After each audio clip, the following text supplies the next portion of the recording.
All right, we're back for day two of this month's Escape Pod Comics grab bag. Thank you so much, Monogam at Escape Pod in Huntington, New York, for playing the game with me this month and sending me some great books. The books that we'll look at today were the three out of the six that I was really pretty jazzed about. There's some good stuff in here, as always with Monogam.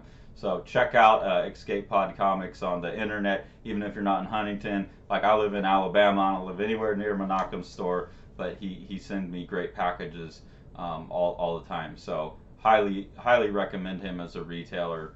Worth checking out his website and browsing his awesome. He's got great taste, great collection. Little Monarchs by Jonathan Case. This is published by Margaret Ferguson Books, Holiday House. Never heard of that, but it's a really lovely book. Jonathan Case, I know that name, and I looked up online, and I feel like I've seen some of his work before, but the art style in this just doesn't match my impression of what this artist is. So I don't know if he's intentionally like going more cartoony in this book because it's kind of a YA book or what. But I mean, like this guy can cartoon his ass off. It's just such a wonderfully drawn book. And then with the watercolors and stuff, it looks really lovely. The only thing that's a little funky about it is the printing on the letters, because they're half toning, I think, for all the colors that apply to the letters too. It would have been nice to have that separated out, because they all look like they have like a little bit of color around them, which is strange. Or it could be that it's hand lettered over top of a blue line printout, and you're still seeing the blue line. It kind of looks like that. But other than that, just like gorgeous reproduction and killer cartooning throughout. Just this little girl that's the main character, her facial expressions, like this page is great, and mostly silent, kind of just acting throughout the page. She's talking about dragon, blowing on everything and exhausted. I mean, you get a real sense of how rubbery and exciting the characters are, and how natural the poses and stuff feel without looking. None of it looks, like sourced from anything. So just a really, really powerful artist. It takes a second to get a hang on what's going on in the book, but I like that. Like I didn't realize I was in the future for a while. I mean, maybe I just wasn't reading the introduction carefully enough, but it just seems like a girl out like with an adult, like on a field trip at first, and then it turns into, I guess when you're really looking at the art, I was reading more, but you see things like this crashed airplane. I didn't notice that. I was so enamored with the little girl and all the cartooning, I didn't notice that. So I guess you do see some signs that this is actually like a post-apocalyptic type of world, but I didn't catch that at first, and I liked that evolved slowly, and that didn't take me out of the story. Without giving away too much, because this is a fairly new book, it's about this little girl and Elvie, and then this character whose name I'm gonna blank on, that's like her adult guardian, and they're in this future world where like humans develop some condition where they're like allergic to the sun. It's almost like they're vampires or something. Like they can't go out in the sun, and so there's a bunch of people who have gone underground, and then there are some people who still live up above, including this character here, who's a scientist who's trying to make some kind of vaccine for what's going on. So this really strikes me as well as a post-COVID book. I'm starting to see more of these. Now, I thought it was weird during the couple years of the pandemic that there didn't seem to be any stories related to that, but I guess it takes a while to make like a 200-something page book. So this seems very much like a post-COVID book, like this kind of sickness has trashed the world and changed it,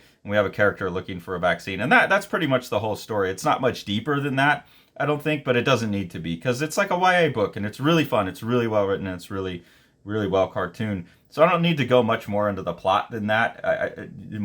Just go pick it up. I don't want to give away spoilers. It's a really fun book. That's what the story is. They're out trying to get the vaccine, and the vaccine comes from the little monarchs in the title is the vaccine that they're making comes from some chemicals that are on a monarch butterfly wings, and so they're kind of chasing monarch butterflies down their migration path from like Seattle down to Mexico. So that's kind of the basic premise, and it's post-apocalyptic world. People run around, people being shitty to other people, people trying to be nice, that kind of stuff. Walking Dead, but for kids, pleasant. And then just some of these, in talking about the art and the cartooning, beautiful colors, but some of these compositions, like this one right here, just all of this, like, just counter directions to each other and the negative spaces and the black running into the black. God, this guy can draw and compose. It just feels like someone who really understands cartooning and composition in a real classical sense. There's a lot of fun formalisms too, things I enjoy. Like here, there's a character tying a water bowline knot, and it has an asterisk and then like a footnote on it. That's something, footnotes and asides, it's something fun in comics that I don't see that often, and something I've been curious about, especially like as comics start to have more of a presence in academic works, or even a work like Strange to the Valks Raymond, where Dave's kind of pushing, or Gina Siciliano's book about Artemisia, as they're pushing into these more research type books. It'll be interesting to see as more and more people pick up on these type of tropes in academic writing and visualizing them. It's funny that they tend to show up most in YA books, but that's good. They're educating the kids as well. So here's actually how to tie a knot, and I like those little asides. I like the rhythmic nature of it all. It's everything I love. Some more formalisms. This one seems pretty standard in YA books, where the character keeps a journal and can draw. I've seen that a lot, but really well done in this one. The only thing that's a little strange to me is that the lettering in the girl's journal is exactly the same lettering as in the balloons. And it's like, man, this kid writes like a comic letter with all uppercase and really precise handwriting. So it's good for readability, but I don't know about the believability, if I believe that this is actually like this kid's is that accomplished of a cartoonist and artist and letterer. But it's fun. It's a fun conceit, and I like how there's like there'll be paper clips and stuff where it makes it look like a journal. Again, some more like asterisks and edits and things like that are fun. Here I learned something: how to lay in a hammock correct. I really appreciated that. Don't lay straight, lay diagonally. I never knew that. I always wind up hurting my neck in hammocks and my back because I'm too curled up. So I'll take that advice. Thank you, Jonathan Case. And I don't want to give away too much of this book. It's a really great book. The one other thing in here that really tickled me. Well, I have one other note. I forget what this note is. Oh, okay. The one other thing that tickled me was while they're tracking down the path, they wind up in Berkeley to the first monarch grove, and this is at Albany Hill. And I like that because I lived in the Bay Area while I was going there. I went to UC Berkeley. I lived in Richmond, well, on the border of Richmond and El Cerrito, which is basically Albany as well. We would go to the Albany Bulb all the time. So I drove past this thing all the time. It's a very odd and distinctive hill within all the city. There's this just big lump, and it's covered in trees. And I actually went with a friend and hiked up that one day, and it's super steep and almost killed me. But I didn't know that it was a nesting place for the monarch butterflies. But given how well researched the rest of this book is, that has to be the case. Also, going past 80 West on Sacramento, I was like looking like, do I know this exit? So, I was born in Sacramento, raised in Modesto. All my family lives up in Elkhorn, so Sacramento area. So it was just fun to it's always fun when you've actually been somewhere, you've lived somewhere and you see it in fiction. I feel like reading comics growing up, everything's always in New York. And so when you start being like, oh, I've been there, or it's somewhere I lived, like it feels nice. And especially like a really good memory, like the Albany Hill and kind of all the hijinks I had in that area. That was really fun to see. And then this page, this is definitely a YA book. It's definitely intended for young audiences, but I would take that as young adults. And I don't have a problem with this at all, and I think that anyone that does have a problem with it just needs to have a better relationship with their kids. But just in case this will bother you, they are talking about vaccinating these bats and hoping that the solution to the illness passes on to the kids. And they're talking about like reproduction, sexual reproduction, talking about the sperm and the ovulate and all of that in scientific terms. Like I said, to me, if you're bothered by that, you just need to have a better relationship with your kid and talk to them about sex better. But just in case that's going to bother anyone and not want to give this to their kids, that's in there. So fair warning. But if that is bothering you, maybe, I don't want to moralize here, but sit down and talk to your kids about sex. I was raised in a very Christian household, but my parents were very open about that ever since I was 5, and um, their policy was if I asked a question, they answered it honestly, and if that led to another question, they answered that honestly until I was done asking questions. And bless my parents for that, because I think it has benefited me greatly as a human being. So when I saw that in there, I figured I'd make a note just in case that bugs anyone, and then I could moralize on people a little bit. But yeah, really enjoyed this book. If I have to give it a rating, I say I would give it an 8. It's the cartooning is a 10, the art is a 10. The story is fun, it's good, but it's not like that type of thing where it changes your opinion about reality or comics or something like that would level it up to like the tippy top tier. But yeah, this is a really, really solid 8 of a book, and I would recommend it for pretty much anyone. It's enjoyable at no matter what age. This little book here, Recidivist number 4 by Zach Sally, is by far the most interesting comic out of the whole batch to me. I don't know that I liked it as much as some of the other books, but it's probably the one I'll think about the most. And production wise, it's doing some things that I kind of want to play with. So it's nice to see someone else doing that and kind of see how it's being pulled off. So the really interesting thing, and I don't know how well this is going to come across on camera, but even like this little text here, there's a lot of stuff that's printed with this very shiny metallic silver, and because it's printed on this coated paper, it shows up real well. There's some areas like on the end pages where it's on a non-coated paper and it's still metallic, but it's not as shiny as on the shiny paper. So that's a good thing for me to know from a production standpoint, because I want to do a book where we use spot gloss to draw something. Like it's part of the story to have a thing that's just shiny with no color on it. So it'll be good to know that we need to do a test to see if that works as well on a matte surface as it does on gloss or not. Another thing that's cool is because of that, having this specialized ink, Zach Sally has done what I think is just isolating down to other spot colors. So like this red and this blue that get overlaid, and then I think a black, or maybe those are overlaid, I'm not sure. So realizing, okay, I've got this special ink, so I need to limit my palette to another 3 inks and keep everything spot color. That's smart. That's something I've been kind of worrying about as well. So there's a lot going on with production stuff in here that I like. And playing with that as I flip through, you'll see there's like 4 different sections to this book. They all seem interrelated. But they each kind of take a different approach to that same set of parameters. Working with the shiny ink, working with spot colors, because I'm limiting my color palette to get that other ink in there without costing a bajillion dollars. That's all really interesting to me. I have some problem with the lettering in some of the stories. It's a little hard to read. I think it just like here, the way it's lined up, with like white on this side and black on this side. Like if the white had gone all the way around, it'd make it a little harder to read. But given how lettering works in some of the later sections of this book, I almost wonder if that's not intentional or not.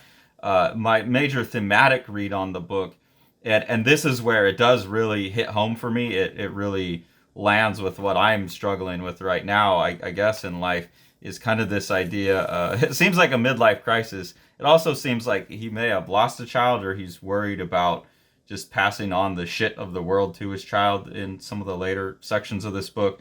But I think this is about hope and the loss of hope and getting jaded. It's a lot of just like almost poetic prose, kind of just rambling interior stuff. But there's these moments that land with me. This type of writing's a little bit hard for me. It seems a little bit obtuse at times.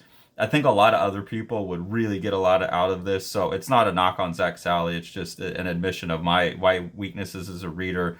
But there's these areas here where it's like talking about, after all, would you trade it for the fairy tale, the soft pillow?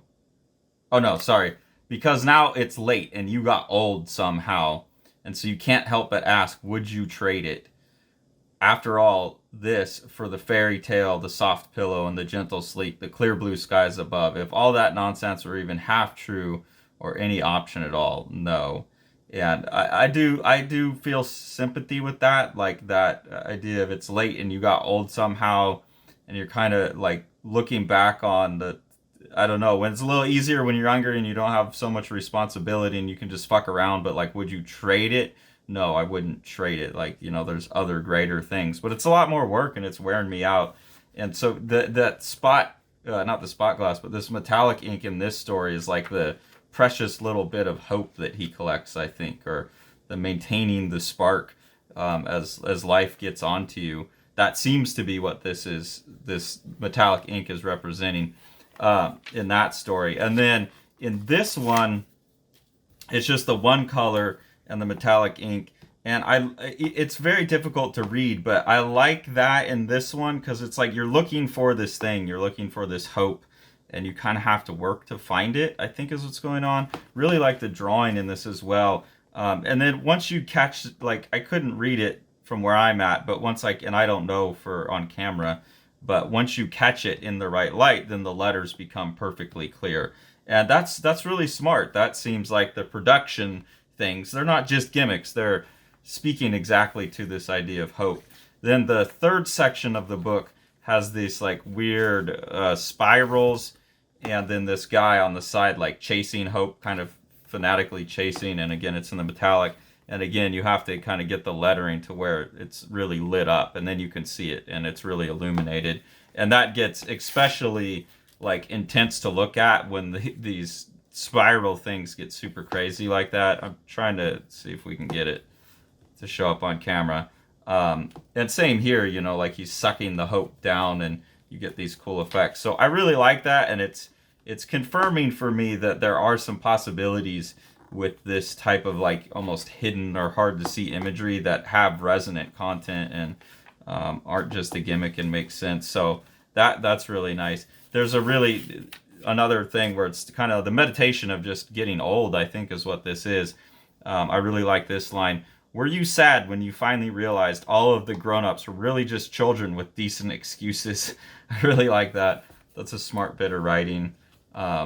I think that's a good writer, right? That I can come away with just a one-liner like that unfolds a lot of richness. And then here, it seems like Zach Sally has reached the point where I've consumed all this hope and I still fall. The character falls in the water and says, "But I hope you float."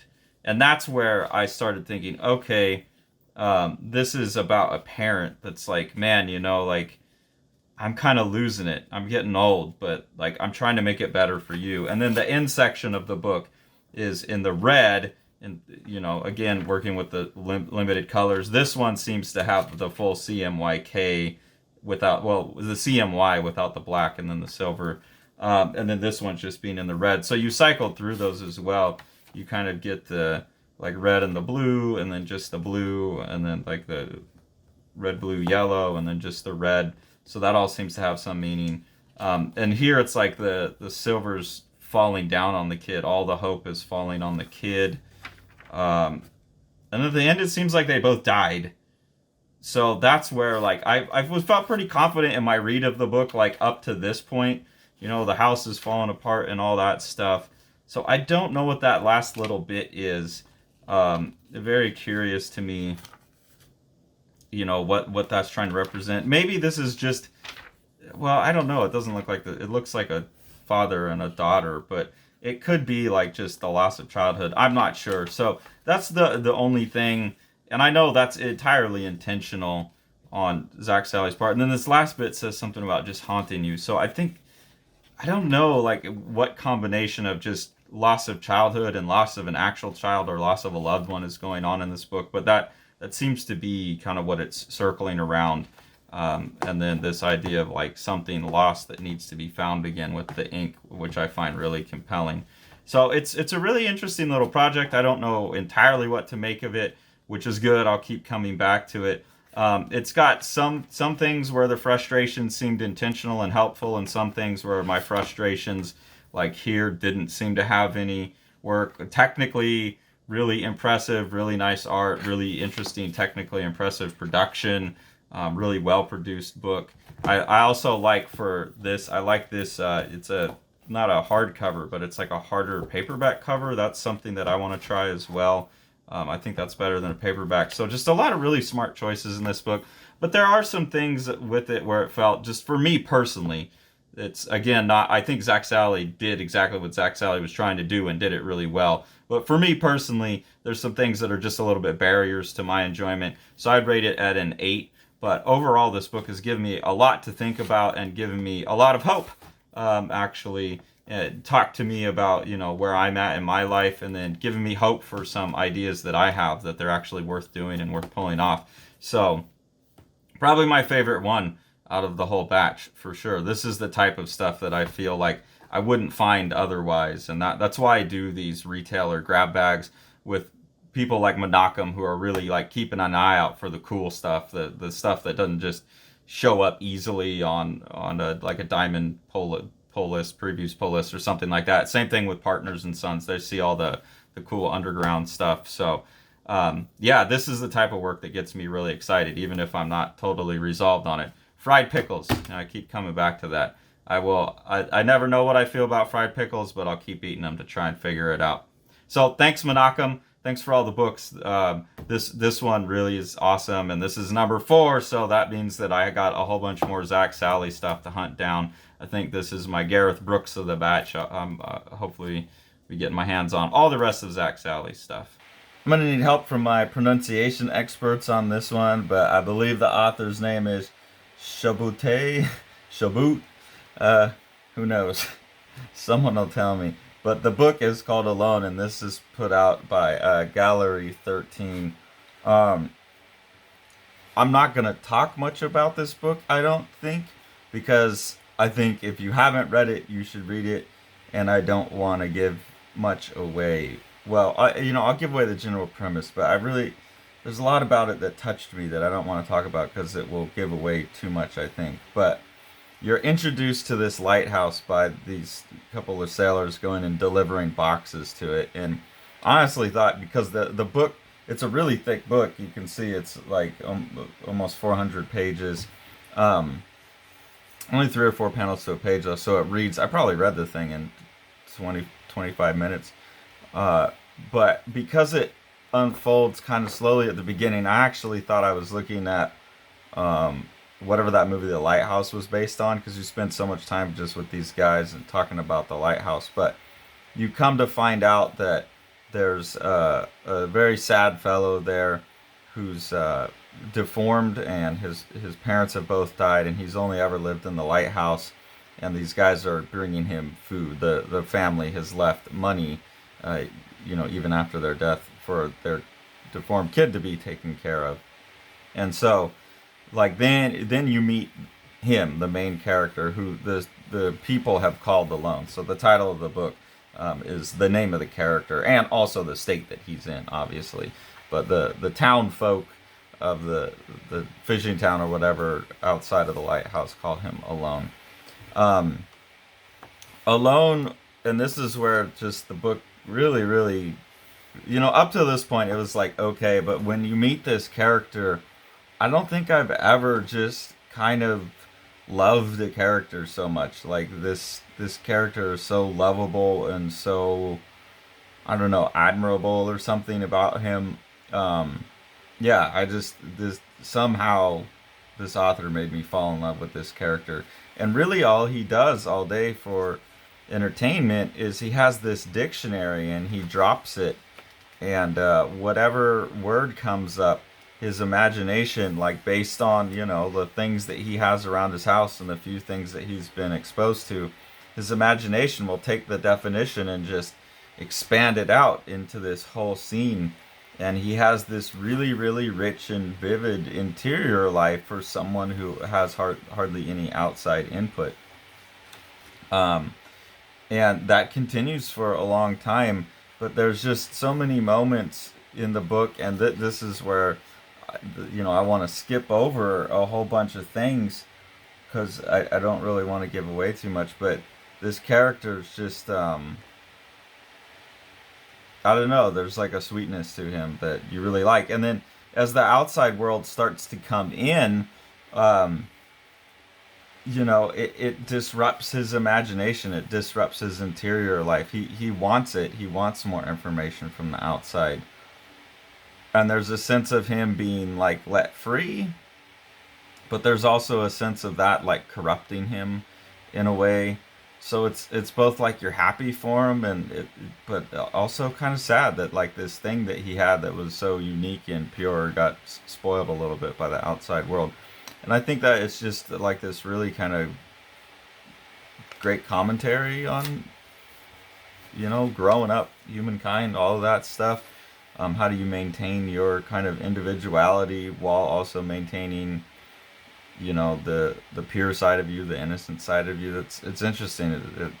Especially for a book that read so breezy. um yeah, it's just really impacted me. And here you can see still some of his, like, what's so fun about his imagination is over time he's imagined these various like made up instruments. He's getting some of the instruments right if he knows about them, but some of the other ones are made up from what he knows.